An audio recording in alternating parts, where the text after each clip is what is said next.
it's Paul from Strung Too Tight. Stephen here, hello. And today on my left, I've got the absolute privilege of bringing in somebody who has been a very good friend to me since I've come to the UAE. He is the UAE #1. I won't go through all of his credentials, but... the Godfather of UAE Tennis. You are the Godfather. Omar Behroozian, or as he's actually referred to in the Davis Cup thing, Omar Al-Awadi. Yeah. So, Omar, there we go. Now remember, Omar's a very quiet guy. It's very softly spoken, so I'm a little bit worried about my overbearing voice. What? Your voice is overbearing? Yeah. It's a bit in your face. And so yeah, it's something that I have to be quite careful of today, Steve. So you're going to have to take a bit of the rein me in. There we go. I'm doing that tomorrow, by the way. I think we're going fishing tomorrow, right? No, busy. Okay, never mind. Right. Okay. Well, we brought Omar in because he is a legend of the UAE, the Godfather of UAE Tennis. And he's also a legend of the Davis Cup because of his links with UAE Tennis. So, Omar, we're going to talk a lot about Davis Cup today. Yeah. Obviously, we're in the middle of the Davis Cup right now with the World Group into the quarterfinals. I'll start by just asking the simplest question: who's winning the Davis Cup this year? Tough question to start, but I would say United States this year. Ooh. Yeah. Oh, wow. I think if they get a few good home ties, I think they have a good squad. Isner is playing well. Query's top 20. Doubles as well. They're always good in doubles. Jack Sock. But I'm not sure how the draw is going to play out. So if they play Spain, for example, away, it's going to be mission impossible. but if they get home ties, I would say they have a good chance to win this year. Well, they did very well at Miami. Almost a clean sweep, didn't it? I think also the next round, the semi-finals, is the week after Wimbledon, isn't it? I don't know. I think you should know this. Yep. So it'll be very much dependent on how tired Nadal would, if they get Spain, because obviously I think Spain should be going into as the favourites, surely. You know, I mean, isn't it weird we're not talking about France and France? Yeah. But I mean, the only team that are through at the moment are the USA. Yeah. They won yesterday the doubles with Ryan Harrison and Jack Sock. Yeah. But Spain, they played Germany yesterday. Do you know the result? Have you seen the doubles result? No. I've never heard of, what was his name? Tim Puch. If that's how you pronounce it. I've heard of it. Yeah. He's like 150 years old. Yeah. He's played 3 doubles Davis Cup matches in his life and won all 3 of them. Yeah. And he, yesterday, was by far and away the best doubles player on that court. And he's playing against the Lopez pair. They won. And they won in 5 sets. Wow. And for the first 2 sets, it was this old guy. I mean, you know, he's only 30, but you know, this guy who's like, he's got less hair than me, and you know, just doesn't look like a tennis player. And he just toyed with everybody. His volleys were unbelievable. So Stefan Edberg, apparently. Yeah, he's the German Stefan Edberg. But that's the beauty of Davis Cup, right? So a lot of underdogs, they come into play in these events. You know, I think it's one of the beauties of Davis Cup. Expect the unexpected, basically. Well, Davis Cup, you know? Today we've obviously got first match in that tie is Zverev versus Nadal. Yeah. Nadal. Yeah. Nadal. Nadal, I think as well. But again, Zverev will probably be thinking, I can make a huge impact here. You know, beating Nadal in Spain to win the tie for Germany.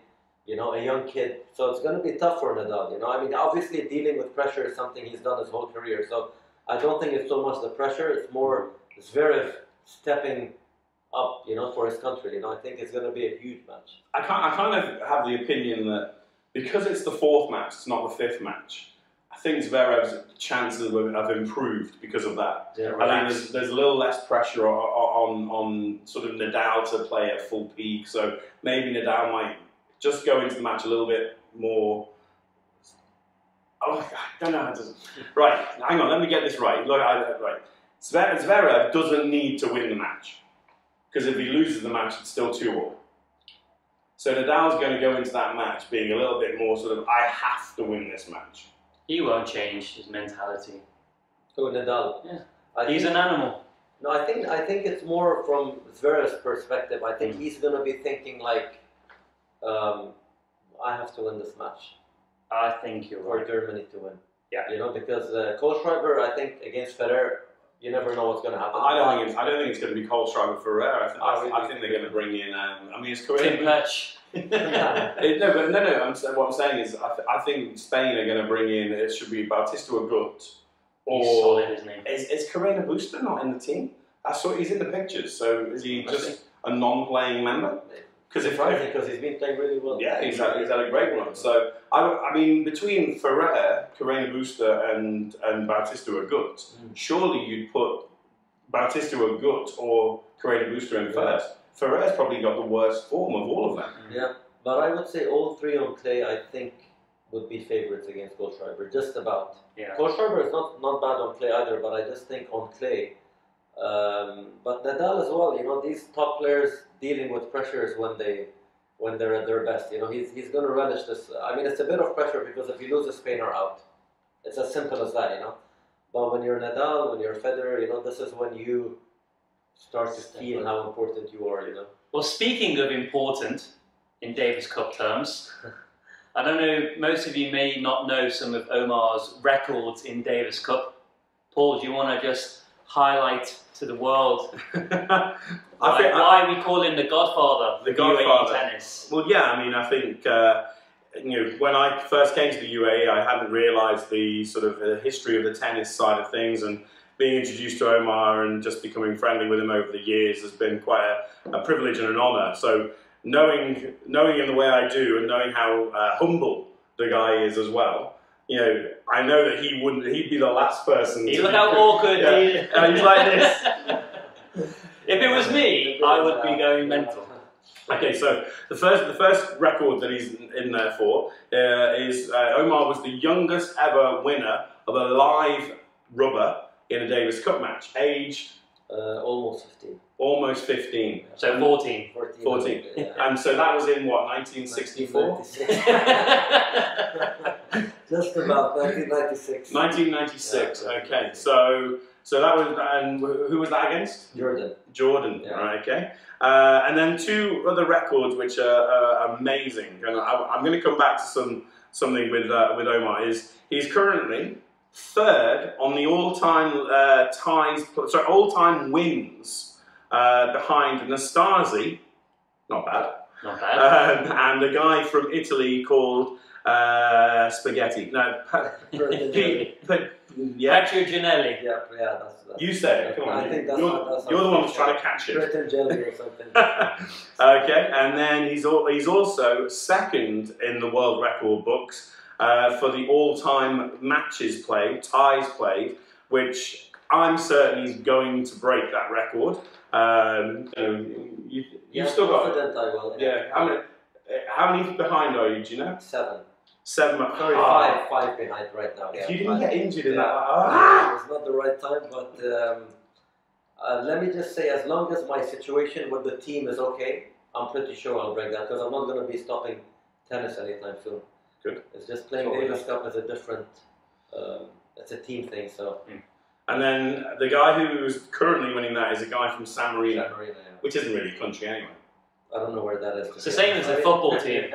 It's like having a Monaco international team for the World Cup. I mean, San Marino is just a principality, so at least you're a genuine country. Thanks. There we go. I don't want to disrespect you. It's a fantastic achievement. So I'm only joking about the San Marino thing.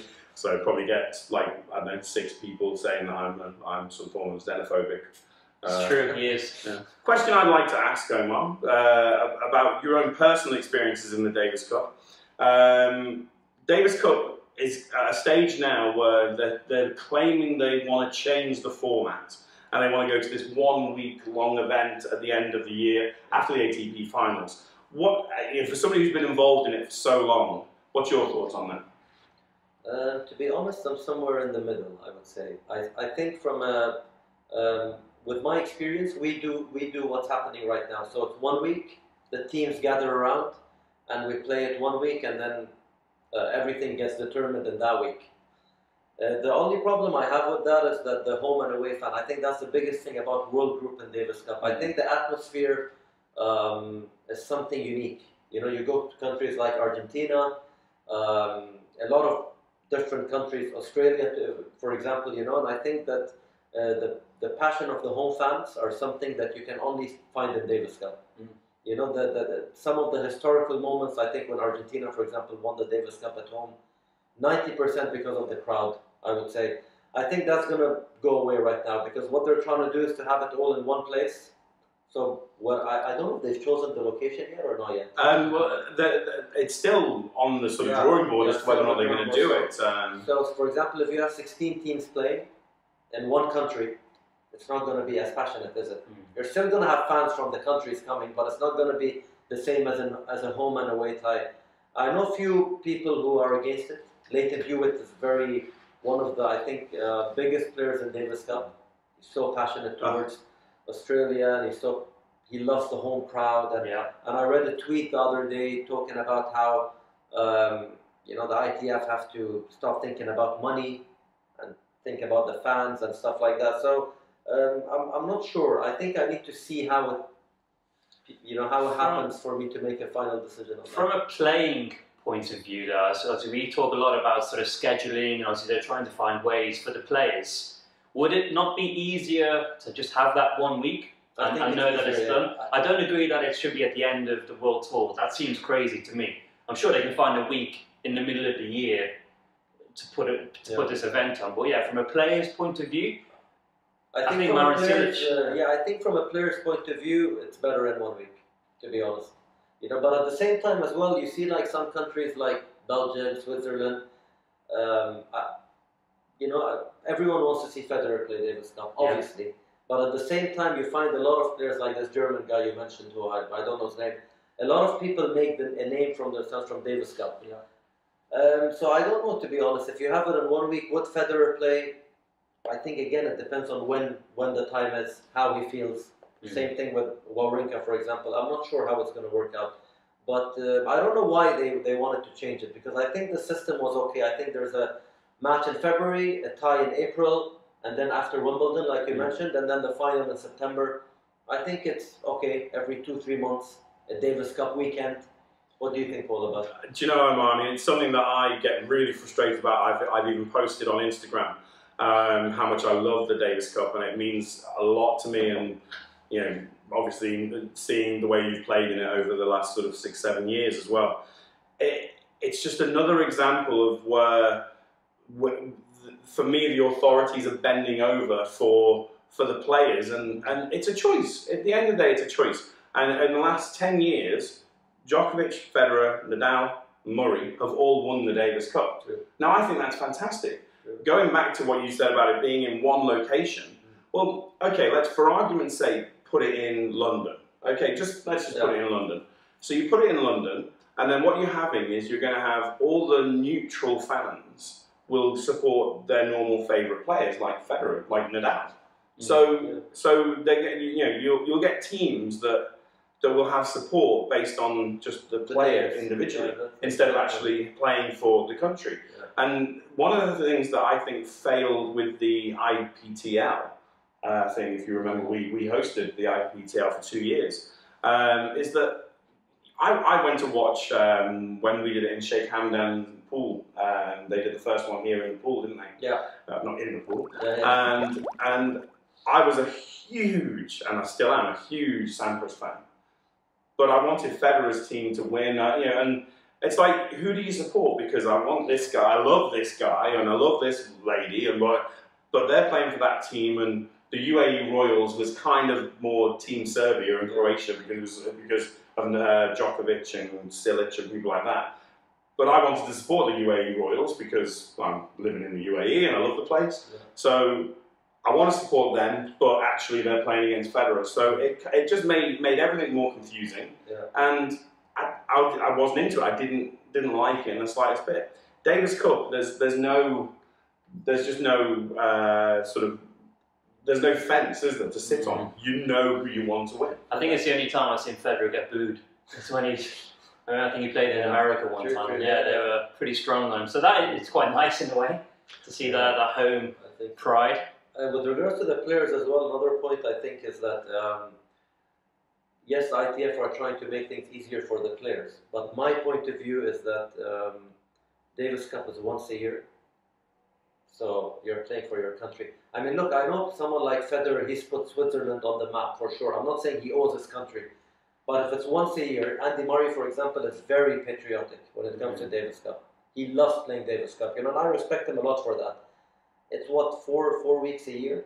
So you can't sacrifice for 4 weeks a year. I think everyone should play Davis Cup. I think tennis is such an individual sport. I think unless a player is injured or he's in the red zone, fine, you know. But most of the time, I feel a lot of players make a choice. Yeah, I'm not playing Davis Cup this year. And I personally don't get that. I don't know. Personally, I feel like all the top players, you owe your country no matter what. That's how I look at it. You're number one in the world. At the end of the day, it's your country. One team competition a year. You have to play. I think I remember Murray saying something actually. It is difficult because I guess every time they play a match, they are representing their country in any tournament. And I think he spoke about, obviously, when you get into tennis, it's a little bit with the Olympics. When you get into tennis, it's to win a Grand Slam or be world number one. It's maybe not to win the Olympics, or I don't know, is the Davis Cup as high a priority? I think it might be, but actually to the players, you know, they're getting into tennis to be world number one or win Wimbledon. Yep. And then maybe the Olympics and maybe the Davis Cup is slightly secondary. But if they made it compulsory, I think that's the aspect of it, isn't it? If they made Davis Cup compulsory, which I think they should do. It's like the Olympics. You mentioned the Olympics there. For me, you shouldn't be able to represent your country in the Olympics if you haven't played Davis Cup. Yeah. And obviously there's 4 years to wait, blah, blah, blah. But you definitely need to have represented your country, I would say, higher percentage, should we say, in the last 4 years to represent them in the day. I think as well, from a personal point of view, Davis Cup is one of those where if you win it once in your life, you're good. Yeah, I think it's not like a Grand Slam. Yeah. But again, my point is more like, because tennis players is an individual sport, I can understand it a bit that you have to be selfish. It's normal. But I think when it comes to Davis Cup, you have to think of the country most. So Switzerland, for example, they want to win it every year. Okay, Federer is happy winning it once, but are you going to go that extra mile for your country, or are you going to... I'm not saying that this guy is selfish, or I know how individual sports are. I'm a tennis player, so I know sometimes you have to be selfish in this sport, you know. But I think Davis Cup is so unique, and it's just one... It's like college tennis, for example. It's the same thing, you know. The players get so pumped up about that, being in a team, because you don't get that a lot in tennis. You're always alone, you're fighting yourself. You know, it's nice to be around teammates who support you, you know, less pressure a bit. You know, you divide the responsibility a bit. But every player, I think, is different in the way he thinks, well, you know. Well, I think one of the other things about Federer for Switzerland was, if I'm not wrong, Federer kind of waited a little bit before Wawrinka comes along and starts playing well, because it takes the burden off him. And Murray was the same. I mean, Murray, although he played Davis Cup, he was never really sort of, you know, when our number two was, I don't know, James Ward or something like that, where you kind of know you're not going to be able to win it. You know, but it was when obviously Jamie becomes so good and the rest of the doubles players became so good, like on the world stage, that he obviously thought, actually, we can do it. Yeah. And when you say about it being 4 times in a year, only if you win. Only if you win, exactly, That's where I don't agree with this whole theory of, oh, but they've got such a tough calendar. Come on. Yeah. You know, it's stupid. I mean, you know, it really is stupid. These guys are paid great money, and I'm 100% with you on this. All of the guys are representing their country. They're in a position where they've got so many millions. You know, if you're British or you're Swiss or whatever, French, you've got millions of fans, millions of kids that are looking up to you. And yes, they're going to want to see you win Wimbledon. They're going to want to see you win or be world number one. But I was in the UK. I went back home. It wasn't because of that I had to go back home, but I went back home to be there for the Davis Cup, and it was amazing. I mean, the atmosphere was crap, by the way, because I went to several tennis clubs. It was in November. It was horrible weather. All the clubs would have been freezing cold on that Sunday. But I went home. But what that brought in the following year, the 12 months after, you know, the legacy that will be created from that win. Well, I'm sure in 10 years' time, well, I'm hoping that we'll see. And I don't know, I'm totally against this World Cup of Tennis, also based on the fact that we've got the Laver Cup, which I think is amazing. Yeah. So why do you need to lose something that's so good and got such history? I mean, over 100 years of history, if I'm not wrong. Should they put some ranking points on it? Could they somehow put, like, make the whole tournament like a Masters 1000? If you go out in the first round, you get so many points, and if you win, you get. Is that an option to go on? It would take a lot. I mean, one thing I would say is that for you, in your position over the years, if you'd have got rankings points, extra ranking points representing your country for Davis Cup, then that would have been a huge motivating factor for you, sure. Yeah, for sure, yeah. And for everybody else. Yeah. People coming up, if I can break through into the Davis Cup team, you can get some the only points. thing I'm a bit unsure about with the pros is like Nadal, for example, or Federer. I don't know what makes them decide, because sometimes it's very random. So, for example, Nadal could play Davis Cup this year, and you're thinking like he's been injured this year a lot. Yeah. And then years where they're very good, they don't play. So I don't know basically how they come to that decision. You know, I think it's very random. I don't see a pattern. You know, what do you think is more? Same with Novak. I remember 1 year he'd be playing every time. Yeah. 1 year he wouldn't play at all. I'm not sure how. You know, they basically know what they're doing. Obviously, What do you think is bigger, winning the Davis Cup or world number one? World number one. Winning a Grand Slam or Davis Cup? Winning a Grand Slam. But the question I have is, why can't you do both if it's 4 weeks a year? Well, absolutely. Because every time a team wins Davis Cup, you see all this celebration, and they all post how happy they are, like with the French team, and then the next year they don't play. You know, so what's going on here? You know. I mean, this year, Murray, I think he said one of his proudest moments was winning Davis Cup. Absolutely. And he's won Wimbledon, and it's just a big thing to win for your country. You know, you don't get that chance a lot in tennis. You know. No. Well, the first time I saw Andy after he'd won it, I mean, the hug I gave him was the biggest hug I've given anybody up except for my wife. Anybody you give a hug to is the biggest bear hug. No. Okay, yeah, you're right. But you know, it was huge, and I just said to him, I was just like, it's complete. You've done everything now. You've literally given British tennis everything. Everything. Yeah. Well, that takes us to a different problem: is what have British tennis done with it? Oh, well, we'll find out in 10 years' time. We're not there, though. Nothing. Yeah. I'm sure that now, nothing. That's another way. Well, I'm pretty certain the same, but... Where's the most hostile place you've ever played Davis Cup tennis? I would say Iran. Okay. Yeah, I would say Iran. I think their crowd is very vocal. They would do anything to win. That's good, I guess. Same in South America, you know, they would if they're losing, they would find any way to win. So basically that is by frustrating the opposition. You know, they don't step over the line, I would say. They don't insult you and stuff. I've heard things in South America. I don't know, Argentina and stuff. I don't know, to be honest, but it's very vocal, and you can tell that they're living with the players. Yeah. I love that. You know, I think it's a very good thing. I remember we had Davis Cup here in 2013, and I'm not really sure I would want us to host it again. Nothing personal, but I didn't feel like I'm playing at home. And everyone was very calm. People here are calm in general, so I have no problem with that. But I just love the Davis Cup when you feel, as soon as a player is down, you feel the crowd comes into it. Yeah. You know, that's when they become even more vocal, because they feel that you need some help. Didn't you get thrown out at Davis Cup? I didn't get thrown out. I should have been thrown out. But even, I mean, it's slightly a similar situation. Whenever I've watched you at the Dubai Duty Free, because I mean, how many years have you played Dubai Duty Free Tennis Championships now? I lost count, to be honest. About 20, 12 or 13, I think. Times, yeah, because I was injured. I missed 4 or 5 because of okay. But like, even when I've watched you, I mean, and yeah, I know I'm loud. I mean, obviously I'm loud. But he is the loudest spectator. No one makes a peep except for me when I'm, and it's so frustrating because I've said that to you before. I always appreciate how he's supportive, you know, because it's not easy. You're playing against a guy top 50 in the world, and you feel like you need something at least. Yeah. It's so difficult out there.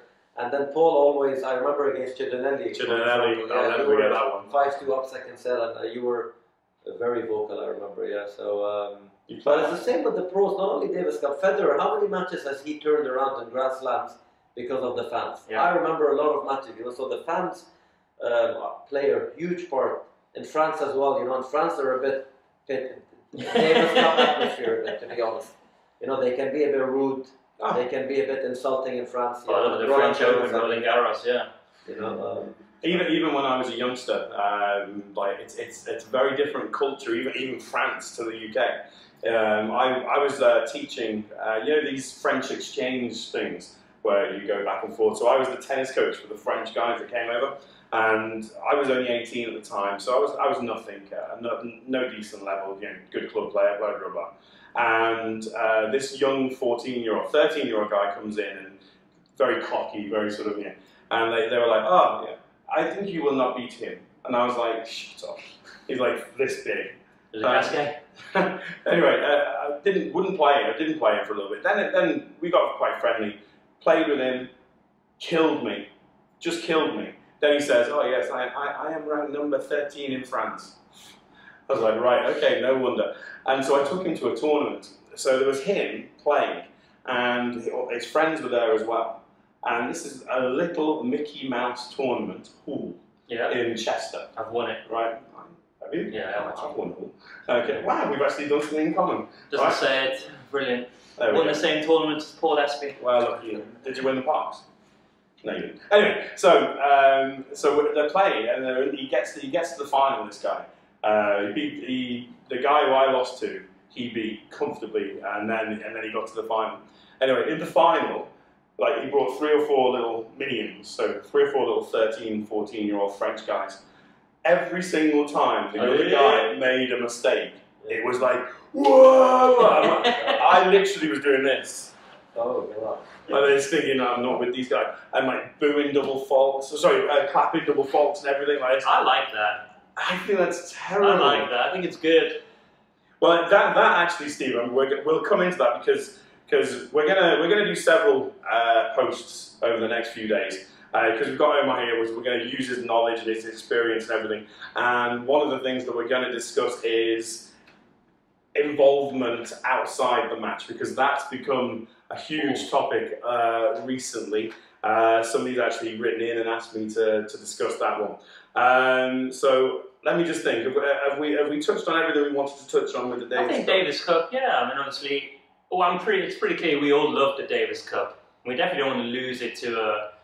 It's just finding ways of, you can't reinvent the wheel, but you can make it a little bit smoother, a little quicker. So prior to the matches finishing, okay, because obviously today is the final, Sunday, this probably will get posted tonight or tomorrow, so the matches will be complete. I've already, before the matches, I posted on Instagram. Obviously you both saw those. Predictions? Yeah. Yeah, I saw that, yeah. Really? Yeah. My God.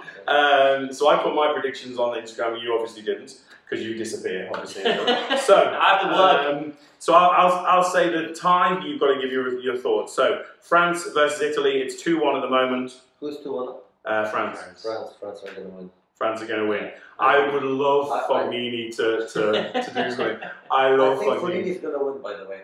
Okay. But I think France are going to win the last. Fognini plays Lucas Pouille. Yeah. I think Fognini's going to win. And I think that France is going to win the final time. I think France will win. You see, I think if Fognini wins, then they're going to put Seppi, I think, in the singles, and that experience in Italy. Wow. Yeah. I don't know. Let's see. Okay, because I don't think they'll put Charlie in that match. Yeah, I don't think so either.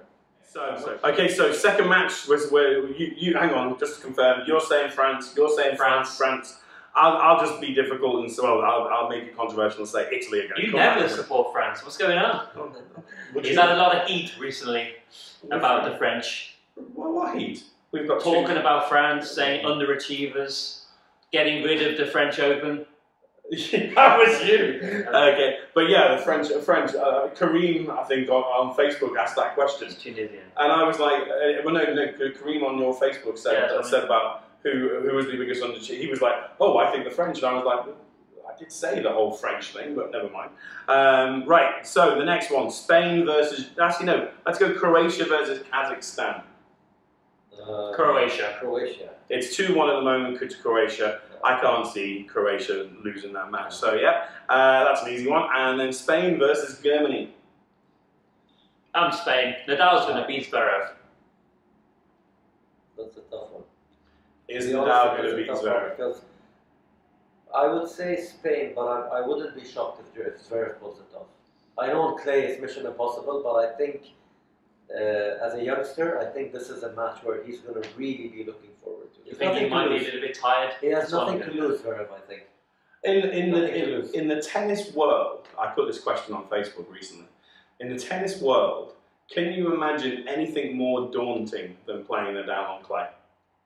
Not if you're Zverev. Sorry, if, you know what I meant is if you're Zverev, why would it be daunting? You're young, you have nothing to lose, no one expects you to win. I think for some players it's daunting because you struggle to win points. And you don't want to embarrass yourself. But I think for Zverev, and he beat Ferrer very comfortably. I know Ferrer's not playing very well, but he killed him, basically. You know, I'm not saying Zverev is going to win, but I think he's going to put up a really good Come on, Spain or Germany? Spain. I think Spain too as well. And what I will say is I love this Valencia ball ring. Yeah, it's good, isn't it? That's actually what should be used for a tie, not killing innocent animals. But that's a different topic again, completely. Gone political again. I know, I've gone political, but I have a Colombian wife who also disagrees with it. So yeah, but the bull ring, it's spectacular, isn't it? Yeah. And Valencia's got the actual home venue of Valencia for the tournament is that beautiful building as well. You know that weird sculpture, white building. It's gorgeous. I'll do some research on that before we next do it. Right, I think in terms of the Davis Cup, we could be done. Congratulations to Colombia. Obviously Britain are not in at the moment, but Colombia got through yesterday against Brazil. Yes, my second nation. Your second nation isn't on this planet because there isn't a team ugly. So never mind. Uranus. Thanks guys, and I'm not going to say thank you to Omar. The reason why is because after this we're going to record a few more, so I'll be saying we've locked the doors. He doesn't realise. Yeah, I've got him. Why I've got him here, I don't want to let him go. But yeah, thanks anyway, Omar, and yeah. See you soon. I'll hand up a rope. Oh dear.